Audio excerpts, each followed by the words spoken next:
It is summer, your maple has been growing and you want to remove a part, but you don't just want to cut it off. Now, when is it too late in the season to start rooting a Japanese maple? In fact, when is it too late to air layer a Japanese maple? That is what we're going to find out in this video, hopefully. A few days ago, this was not a cut stump, but there was an air layer, and I separated. So that took from about March, April till right now, the second week of July. The question is, do we still have enough season left to also take this part off? Because this is the extension of the trunk, and this is a nice little tree. It has lots and lots of backbudding. I'm going to remove some of it here because I'm going to put an air layer in place. Mind you, normally the calculation goes as follows. You take about 6 weeks from the first frost date. For me, that's normally the middle of October. 6 weeks back, that's early September. By that time, you should be able to separate. Well, if I do the calculation, early September from the middle of July, that is about 6-7 weeks. Should be enough. The weather has been cold, it has been windy and rainy, but I am still hoping we're getting a good summer. So I'm now going to put an air layer here in place and see what I can separate before winter hits. And who knows, I might actually release this in spring so you can see whether this survived or not. I'm sure I don't need to explain air layering to you. And if I do, at the end of the video, I will provide a link to my explanation video on how to air layer, but also about proper aftercare for the air layer. Here I'm just going to put it in place and be done with it. In fact, I don't need to show you even this. And the bark is gone. Let's remove the cambium. Rooting hormone, not necessary, but helpful if you want it to be quick. Bit of sphagnum right around there, and just wrap it up so it stays moist. And then we're all done. Just a matter of time now.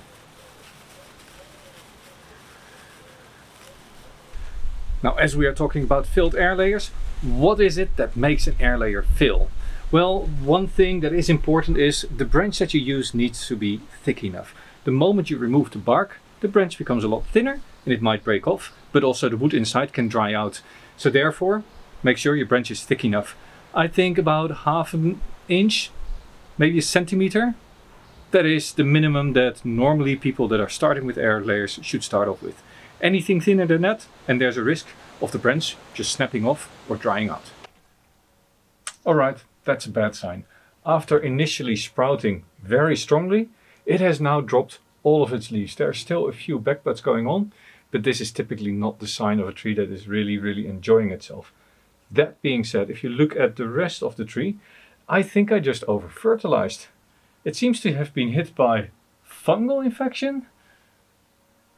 This tree, at the moment, is weak. And under those conditions, rooting is quite rare.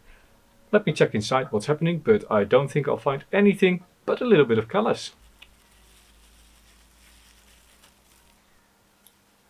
Yeah, as I thought. What you see here is a very nice callusing.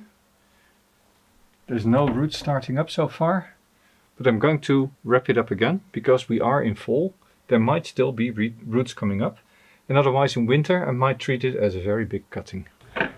We're entering the last week of October and I was taking pictures today and I was curious and I opened this up. You see, I have clippers. What does that mean? It means that I saw something. I'm going to share it with you and then I'm going to tell you why I'm taking it off even though it is late October. We all know curiosity killed the cat. Where does this expression actually come from? Is this about Schrödinger's cat? That once you check, the cat is dead? I don't know. Does anybody know? Where does the expression come from? Drop me a line below in the comments. But look here. What do we have? You can tell me crazy, but that is roots. And roots to me means potted up. So let's take this off. I'm just cutting it right below the roots. Look at that. It has started to root. And I took it off now because if you look, you see all the root tips are still white. That means they are still actively growing. I could now just plop it into a small pot and over the next couple of weeks it will still continue to root. As long as we don't get any real frost for the next 3 or 4 weeks, this should be okay. And if we do, I'll just put it inside. Now I can clean this up and I'll do that in a second, but let me first get this into a pot. And I normally would take all the sphagnum out. I would normally take all the sphagnum out of this little cluster. And it is tricky because I put a little wire on here. This is really not a great idea what I'm doing here. But I don't want to deal with wire and sphagnum in early spring. I just don't know how I'm going to get this wire off. I don't know why I did this. Probably just to hold the moss in place, but yeah, bad idea. The good thing is, if I do get this off, which I do, and now the moss, very gently, the roots are very brittle. I don't want to pull any of them off, and I don't know where they have come off the trunk. There we go. So now I can actually look here at the base. There's a root there. There's a root there. And well, there's roots all around. And I can now take the lowest root, that's this one, as a guide as to how far I'm going to clip the edge. And now I need to check whether you actually saw anything. Don't think so. Let's try that again, and hopefully I can keep this in the focal plane. So there's a root on this side, there's a root there, there's a root there, and there's a small root there. What I'm going to do, I'm just going to gently slide it into a pot, just like that, and then fill it up with substrate. So I'm just using a tiny little pot.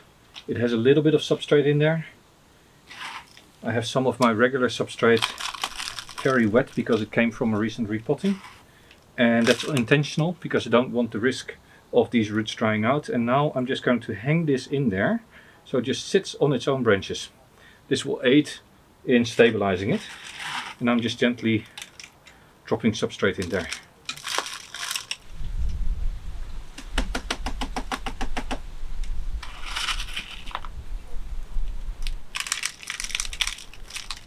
Making sure a good even distribution around the pot.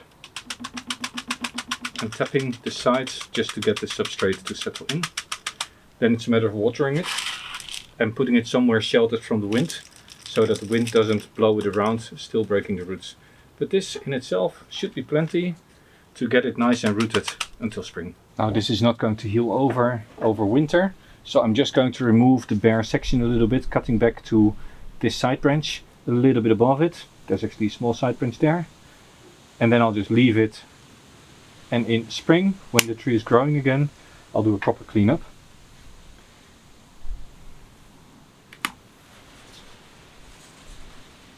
Keep in mind that gently shaving down is less stressful to the tree because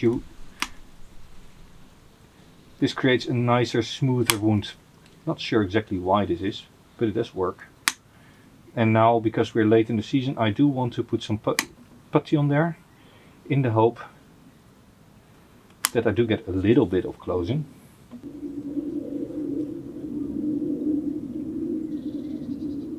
The least it will do is protect the wound from drying out too quickly. And with that, this is ready for winter. And I know everybody wants to see this one to start growing in spring again and want to know that this doesn't die back further. So what I'm going to do, I am not going to release this video over winter. I'll wait till spring. And in spring, I'll show you this one and that one. I hope without any real damage. I think it should be okay. So, see you in a couple of months. Not early spring, but the middle of spring. And doing pretty well. This has been in the shade. It's been sitting a little bit dark, but now with all the leaves coming out, I'm going to put it in full sun. And for the mother plant, it is actually time to start looking at pruning back and removing this little wire that I put here to hold the leader in place. Because this leader is actually doing really well. Let me gently remove this wire and do a little bit of a prune, and I'll give you a peek close up. Because right now this wire is no longer needed, it is established.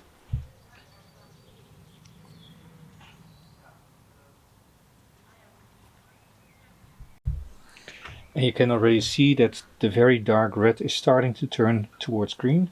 These branches have extended quite significantly, and I'm just going to prune these back because I really am not aiming at creating a new sacrifice. I now just want to develop the crown with tight short internodes. All pruned back, the top significantly more than the bottom. The wire on the main branches is still on because it is not biting in yet, and when I unwired one I saw the branch come up a little bit. Here on top the wound is starting to heal over. You see very clear callus line coming over the area that I cut back, and I'll bring you in closer. This I'm going to let grow for the season, and then I'm just going to cut it off at this little side branch. I've removed all the foliage here on this section, so this can grow but doesn't necessarily hold back the rest of the tree. This is really getting somewhere. I do realize that the nebari is still developing, and I should maybe add a little bit more substrate because the roots are above the air, are above the substrate here. Anyway, I think with that we've come to the end of the video. This was Jelle, growing bonsai, late season layering of a Deshojo Japanese maple. See you next time.